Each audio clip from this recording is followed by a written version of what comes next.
Et salut à tous, on se retrouve pour une nouvelle vidéo. Je suis enfin rentré du championnat de France où j'ai pu retrouver tous les potes, Jean-Tony, Alex Yuki, Draco, Yugi, etc. J'ai pu faire aussi des events speed duel, quelques side events, alors ils se sont pas ultra bien passés mais j'aurais peut-être pu venir avec des decks un petit peu plus compétitifs. Et j'ai également fait le Bounty. Alors c'était un événement où des youtubeurs Yu-Gi-Oh donc affrontaient des joueurs pour leur faire gagner des boosters s'ils gagnaient. C'était clairement la meilleure expérience du week-end. J'ai adoré faire ça. C'était vraiment cool.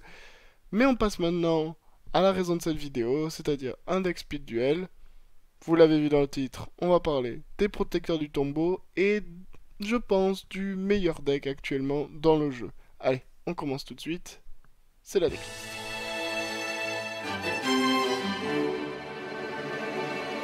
Donc pour commencer, on va évidemment parler de la compétence et ici on va jouer C'est mon jour de chance. Alors C'est mon jour de chance, pour ceux qui connaissent pas, ça vous permet tout simplement lorsque vous lancez votre premier lancer de dés ou lorsque vous faites votre premier pile ou face, vous pouvez payer 1000 points de vie et décider le résultat de ce dé ou de cette pièce.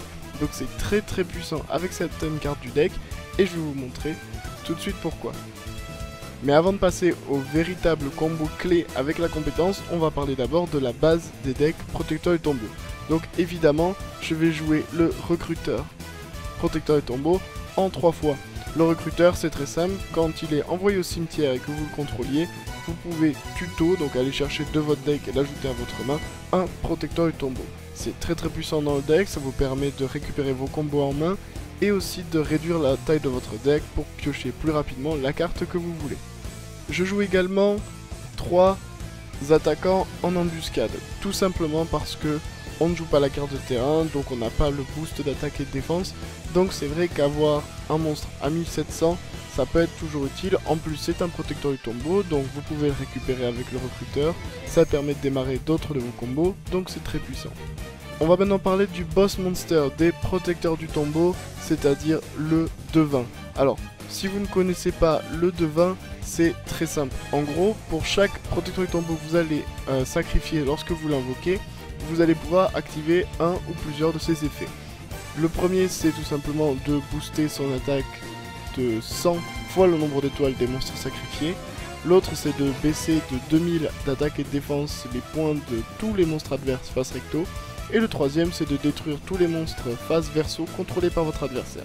Donc c'est vraiment un monstre très puissant, votre boss monster. J'en profite pour parler du fait que je ne joue pas de chef protecteur du tombeau. C'est une bonne carte, c'était une très bonne carte dans Duel Links, mais vu qu'on n'a pas double invocation dans le speed duel, c'est potentiellement assez lent et je me suis retrouvé très souvent à être tout simplement pas content de l'avoir en main ou de le piocher, donc je préférais pas le jouer. Je joue néanmoins un autre monstre, il s'agit de la prêtresse protecteur du tombeau en une fois, tout simplement parce que si vous avez compté, vous vous rendez compte que ça fait 7 monstres invocables normalement sans sacrifice, qui est selon moi le bon ratio quand vous jouez avec un deck de 20 cartes comme au Speed Duel ou à Duel Links. Vous pouvez monter à 8, mais 9 je trouve que c'est un peu trop, mais en même temps 6 je trouve que c'est un peu faible. Donc voilà, je mets juste la prêtresse, juste pour ça. Ensuite, je joue également des cartes pièges, évidemment, et surtout les cartes pièges Rite de l'Esprit. Rite de l'Esprit, très bonne carte avec les protecteurs, c'est très simple, vous ciblez un protecteur du tombeau dans votre cimetière et vous l'invoquez spécialement. Peu importe lequel, un recruteur comme un devin. Et je vais vous montrer après quelques combos vraiment intéressants avec cette carte que je vous donne vraiment à jouer en 3 fois, pas moins, c'est trop fort. Après on va très rapidement passer sur les autres cartes pièges que tout le monde joue parce qu'elles sont trop fortes. Je joue 3 tempêtes d'Etaqua, c'est un énorme contrôle sur le terrain, ça vous permet de temporiser. Et je vous invite toujours à jouer autour de cette carte. Si vous avez 3 monstres, mettez-en en position de défense, comme ça il passera en attaque et pourra attaquer. Et je joue également 3 kunai avec chaîne, parce que ça rentre très bien dans le deck, ça vous permet de booster potentiellement un nouveau monstre pour lui donner une attaque vraiment forte, hein, avec un emboucheur. Vous passez à 2200, donc vraiment pas mal. Une très bonne carte qui en plus vous permet de vous défendre, à jouer en 3 fois. Et on arrive aux cartes magie et enfin les raisons pour lesquelles je joue cette compétence. Je joue donc 2 Déphone. Alors à savoir qu'avant je jouais que 2 kunai pour jouer 3 Déphone, mais j'ai rencontré quelqu'un au CDF qui m'a battu d'ailleurs et qui m'a en jouant ce deck montrer que 3 défaunes ça pouvait brick, c'était un peu trop, et j'étais assez d'accord avec lui même à l'avance, donc j'ai fini par me décider pour seulement 2. Alors, défaune, vu que c'est une carte qui est moins jouée, lorsque vous l'activez, vous allez lancer un dé à 6 faces. Si vous faites 2, 3 ou 4, vous détruisez une magie ou piège sur le terrain. Si vous faites 5, vous en détruisez 2 sur le terrain. Si vous faites 1 ou 6, vous perdez 1000 points de vie. Et c'est évidemment très très fort avec la compétence, car vous pouvez choisir de faire 5, donc vous pouvez détruire 2 magies ou pièges. En plus, c'est une carte magie jeu rapide, donc vous pouvez l'activer pendant la battle, durant une attaque d'un monstre adverse, donc c'est vraiment très très puissant. Et pour terminer sur la decklist, je vais vous montrer 2-3 cartes de side potentielles. Alors, Renoncer est l'autre très gros deck de la méta actuelle, avec Protecteur du tombeau et très certainement Dragon blanc de nouveau. Et c'est pour ça que je joue 3 âmes possédées. Les âmes possédées, en side, c'est très simple, vous l'invoquez, vous sacrifiez la carte, vous prenez le contrôle des monstres de niveau 3 ou moins de votre adversaire. Le renoncer est un monstre de niveau 1, vous le récupérez donc avec son équipement. Très très bonne carte, rien à dire. Dans la méta, c'est un très très bon side. Et mon autre carte de side que je recommande, c'est contre Dragon blanc, et c'est les Magiciens du temps en 2 fois.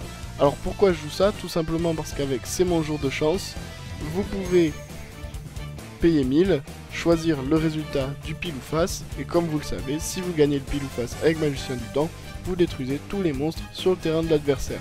Donc très très puissant contre les decks Dragon blanc, surtout que ça passe outre le Seigneur des dés qui empêche de cibler les monstres dragons. Ici vous détruisez juste tout et vous prenez un avantage considérable. Et très rapidement, je vais vous parler d'une ou deux choses qu'il faut garder à l'esprit pour le deck. La première, c'est évidemment la main de départ que vous préférez. Vous voulez vraiment avoir ces 2 cartes dans votre main au premier ou second tour. Tout simplement parce que si vous les avez, vous allez poser le recruteur, poser le rite de l'esprit. Votre adversaire joue, il va très certainement détruire le recruteur, ce qui vous permet d'aller chercher le devin dans votre deck.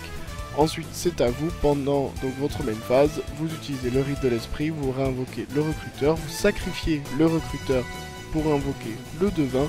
Ça vous permet d'activer les effets du devin, mais aussi en chain, d'activer le recruteur qui vous permet d'aller chercher un terrain tombeau dans votre deck, ce qui vous permet d'avoir un follow-up. Alors, ce que vous irez chercher dépendra du terrain adverse et de votre main évidemment, mais c'est vraiment un très très bon combo. Et la dernière chose dont je vais vous parler, niveau combo et chose à garder à l'esprit, c'est que Déphone est une carte magie jeu rapide.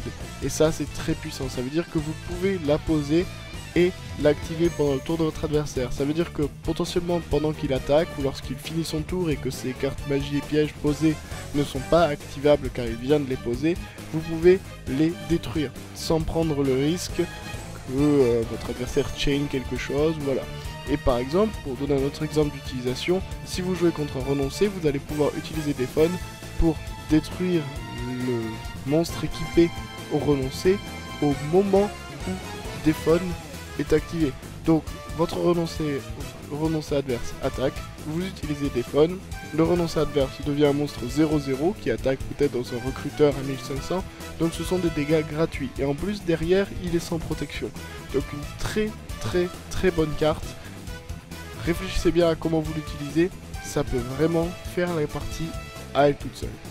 Et voilà qui termine cette vidéo, j'espère qu'elle vous aura plu. Si c'est le cas, n'hésitez pas à vous abonner, à activer les notifications. Vous avez tous mes réseaux sociaux, Twitter, Instagram, Discord, etc. dans la description de la vidéo.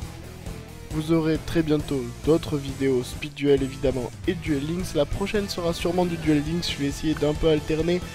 Mais j'ai quelques decks quand même Speed Duel déjà prêts et que je vais vous présenter en vidéo.